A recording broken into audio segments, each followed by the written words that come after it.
Biodiesel is a type of renewable fuel made from plant and animal oils and fat. It can be used as a substitute for or blended with traditional fossil fuels such as diesel, and therefore has the potential to play a significant role in the transition to a clean energy future. On today's episode, we'll be speaking to Tochi, the founder of UniGreen Bio. He'll be sharing his experience and insights on working in the biodiesel industry, including the challenges and opportunities that comes with it. He'll be letting us know the specific part UniGreen Bio plays in the supply chain and how it fits into the overall process of producing and distributing biodiesel. So join me as we get a behind the scene look into the world of biodiesel.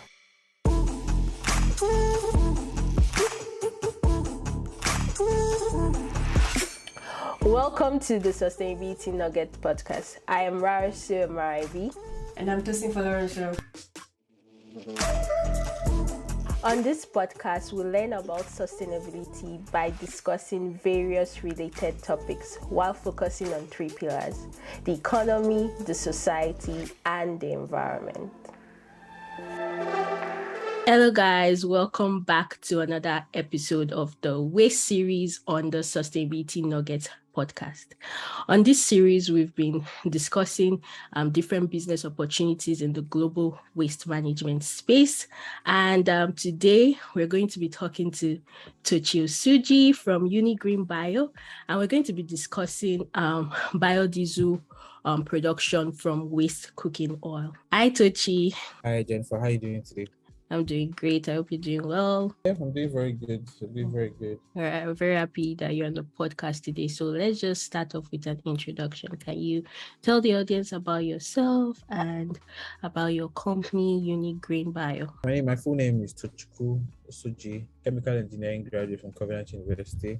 The first time I came across the word biodiesel was during my IT, towards the end of my IT in the year 2013. I'm sure you're familiar with Professor Vincent. He sent us a mail to all his project students. He says, pick project topic. So I just, during my IT, I was always seeing word emulsifier here and there. In my mind, I'm like, okay, I better choose this one that has something about emulsifier while I'm still here so that this company staff can help me with the project. So I picked it.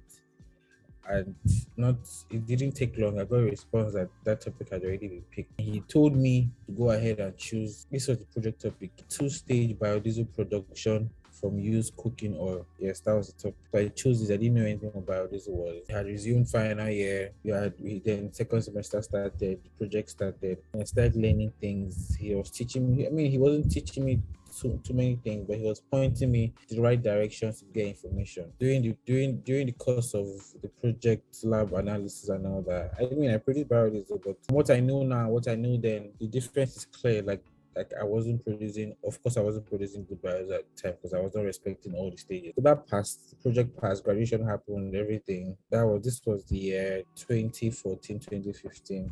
When I left Covenant in the year 2016, I have a family-owned hotel in eastern Nigeria, Owerri to be precise. So I was overseeing affairs there, and I noticed that all the money we were making and more was going into diesel consumption in the hotel because the PHCN light we get Electricity, yeah. Electricity is not close to being stable. I started to research on how to produce biodiesel. I started doing the deep research. I bought a couple of articles. I bought a few books. In the office, I was practically not even focusing on hotel anymore. I was just doing so much biodiesel. After all this, I thought I was ready. In 2018, I came back to Lagos. I went to a lab in Bagada for 5 days, Monday to Friday. I went to produce biodiesel on a small scale from used cooking oil I had sourced from a restaurant close by. I produced biodiesel on a small scale, and on the Friday, I brought it home, ran it on our diesel generator in the house, and worked. Then at that time, I just decided that, it's time to get equipment. Let's start this biodiesel production and let's start selling this. Then 2019 came, the elections came. I got equipment to produce biodiesel. So that's This equipment took a while to get used to. It took a while because I had to change a few things. I learned, made mistakes on the process. I was at 2019 to 2020. I had perfected what I thought was the best production process, to my knowledge, and to the equipment available to me locally. That's just the foundation of how I started going, how I went into the biodiesel business. Hope I answered your question. Yeah, and like just to be so the audience will be clear, you then made this into the business, and that's what is UniGreen Bio, right? Correct.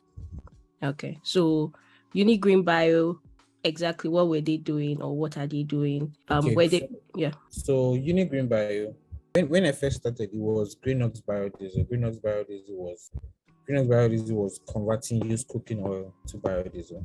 But with the economic situation and how the US dollar and naira was fluctuating, going up and down, materials became too expensive to procure. So I had to take a step back and consider my options. The option that was glaring to me, because I got an advice from a former biodiesel producer in Egypt. It says, "Oh, look, market for biodiesel is in Europe. People in Europe need biodiesel. They are keen on it.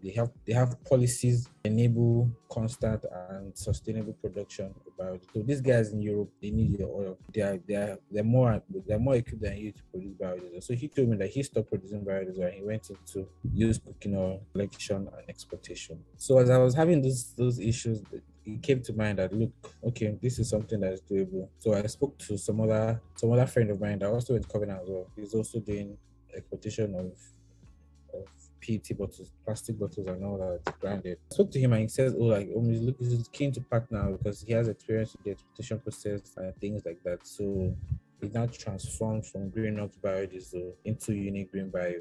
That's how UniGreen Bio came about. And instead of producing biodiesel now locally, we work with international partners to enable them produce biodiesel while we give them feedstock, which is used cooking oil. That's awesome because like even if you're not producing the biodiesel now, you were producing it before, but you're even still in the value chain. You're actually supplying the waste cooking oil for the companies that produce. So in this podcast, we really want to talk about the biodiesel itself, like the production process, but also I know you've mentioned like a challenge already, but we're still going to go deep into like the biodiesel process, even if you're not still doing it now, but you're supplying biodiesel producers. So can you explain how the biodiesel is made? Let me just start from scratch. You get your used cooking oil. Okay, let's assume that the feedstock is new oil sourced from the farms and new oil. When you get those oils into your factory, you have to make sure that the moisture content is low, very low, close to nothing. So how do you do that? You heat the oil way above water boiling point to make sure that water doesn't exist in the oil anymore. When you heat it, you close it out so that moisture doesn't come in contact, because oil, I think the word is hydroscopic, so it absorbs moisture in the atmosphere. So once you heat the oil and you expose it to the atmosphere, as the temperature drops, you close it out to the atmosphere. So you make sure that it's in a closed loop. Then you introduce acid to make the oil is already acidic. So to make it very acidic, you introduce sulfuric acid in the presence of methanol.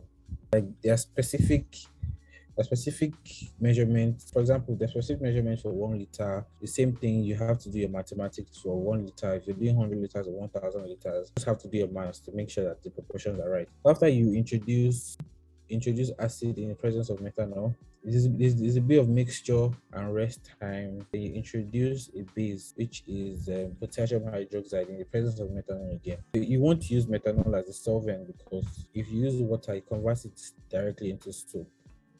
Into what? Into soap. Oh, okay. So, but if you use methanol, it helps you convert it into glycerin and biodiesel.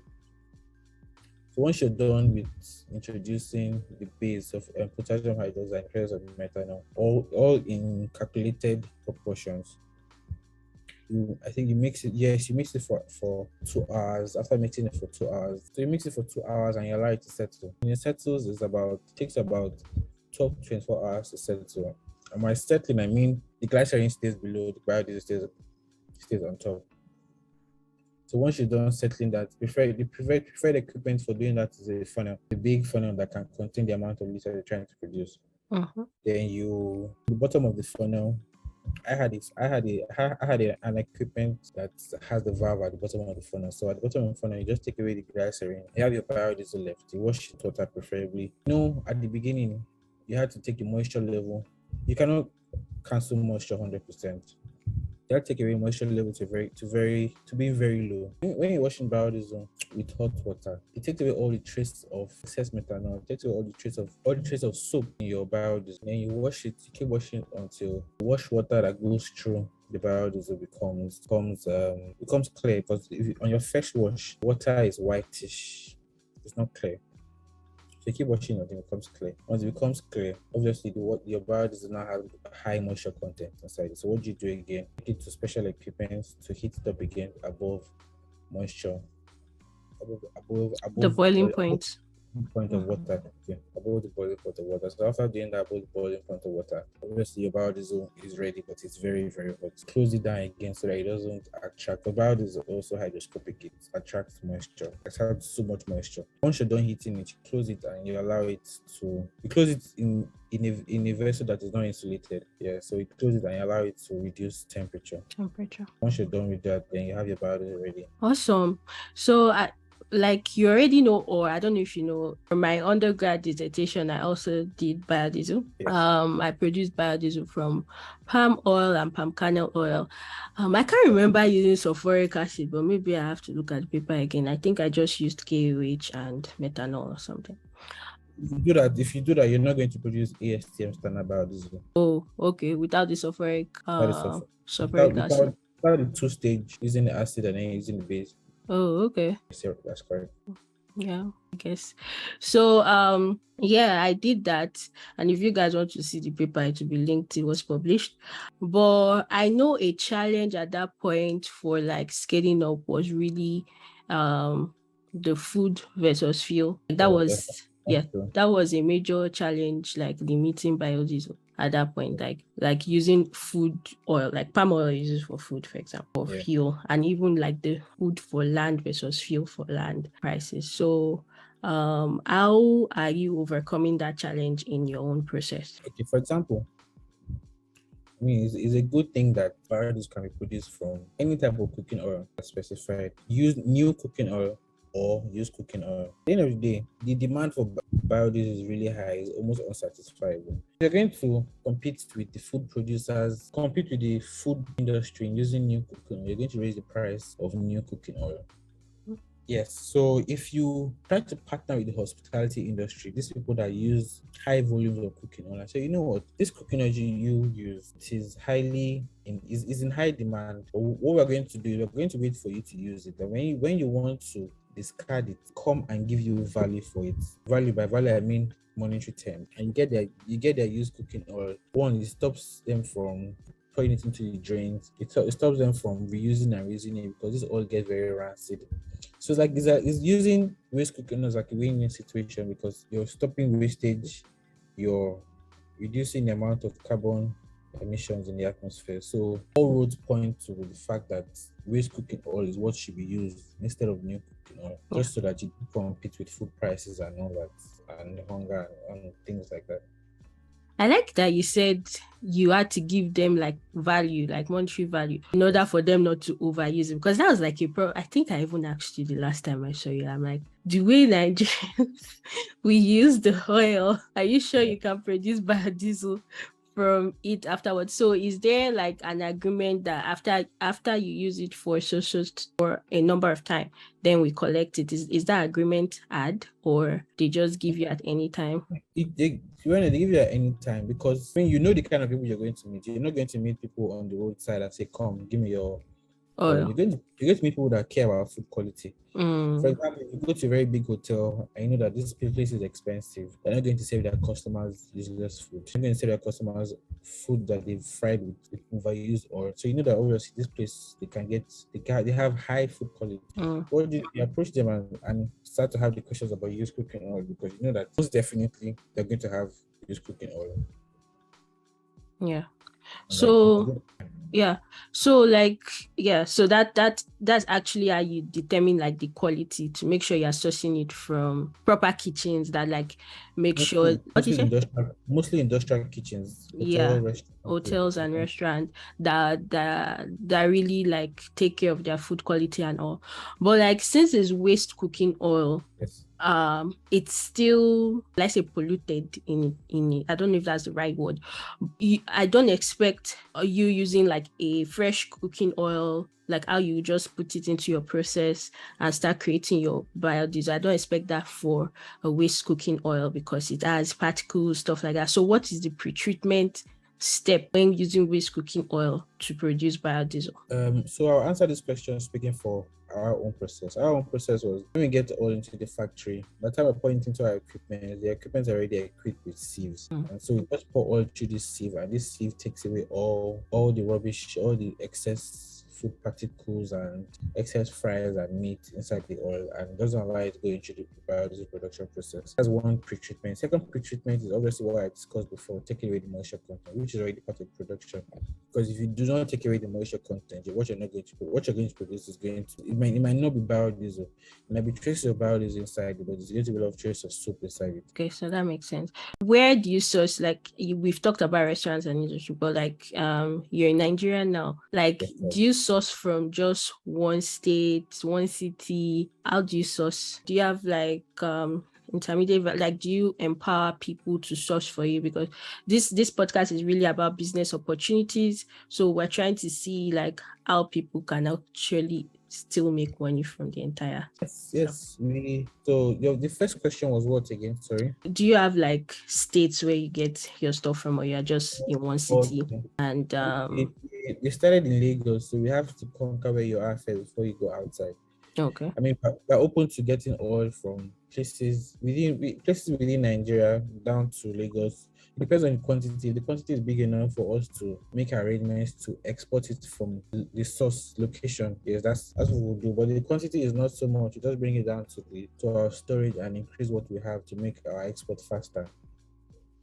So most of it is done in Lagos. Like 95% of all news cooking oil generation is done in Lagos. And two, yes, we have people that we give incentives.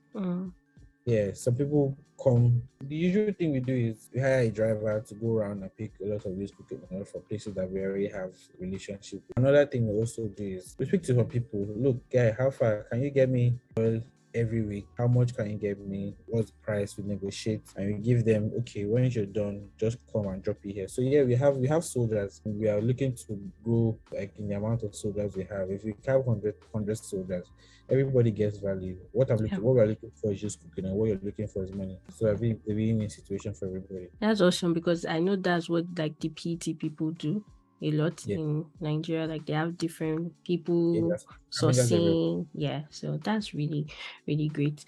Okay. I know at the beginning you said you had switched from biodiesel to just waste because of like the Nigerian situation, which what I was about to ask, but like you've already answered it. Like, because I was about to ask, is this really sustainable in Nigeria? Are there policies? But I guess no, right? No policies right now. Yeah. Okay. So when you were producing, you were exporting? Did you ever export? I never exported biodiesel. I had local buyers that were very keen on the product. People that were paying higher than the amount of diesel. So did you use it in your generator? Yes, initially I used it in my generator, but then at the end of the day, you're producing something at a factory that you put in your compound. So what's the point of using money from your house to buy biodiesel produced in the house? You have to go. I mean, just make economic sense. You have to go bring money from outside into the house. It's just like how Nigeria now is trying to make exports better so that they can bring money from outside into the country. Yeah. So they just decided that, you know what, I'm not going to buy this in my house anymore. My house too, everybody's doing use diesel. So I had to just find external partners to buy the product. Okay, that makes sense. I know you're not using your biodiesel, but how about the glycerin? Did you ever think of doing anything with that, which is the byproduct? I had to reach out to us from China. We are asking for 2,000 metric tons of glycerin. Obviously, our production was not at that level, so we never we never took that conversation to the next stage. Also, it's a very difficult process of converting crude glycerin into refined glycerin. It's a very difficult process, and the equipment required for that are very scarce. So the glycerin we produce, we still have them up to now. We're going to find a way to hold them responsible. So, but what is your outlook on biodiesel growth globally? On biodiesel globally, I mean the demand in the world market keeps increasing because, especially in Europe, because there are policies that enable biodiesel production.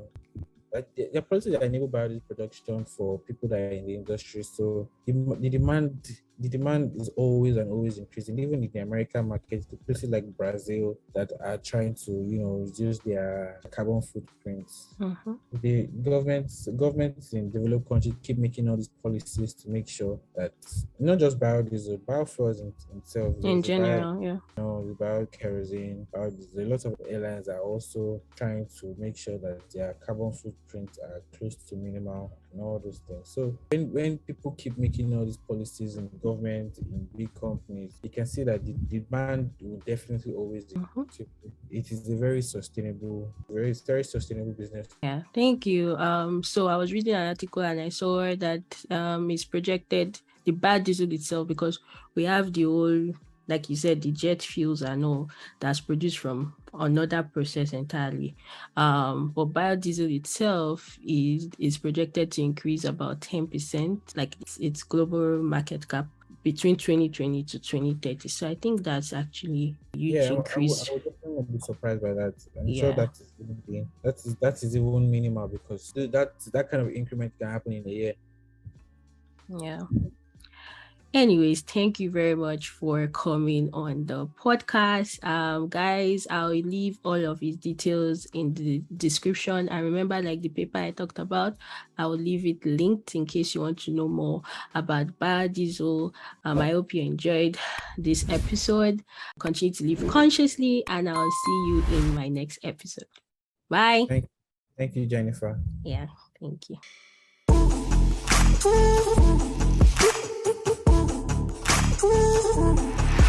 Thanks so much for listening to the Sustainability Nuggets podcast. I am Rarsu Maribi. And I am Tosin Folarunsho. If you enjoyed this podcast, please leave a rating and review on wherever you listen to your podcast.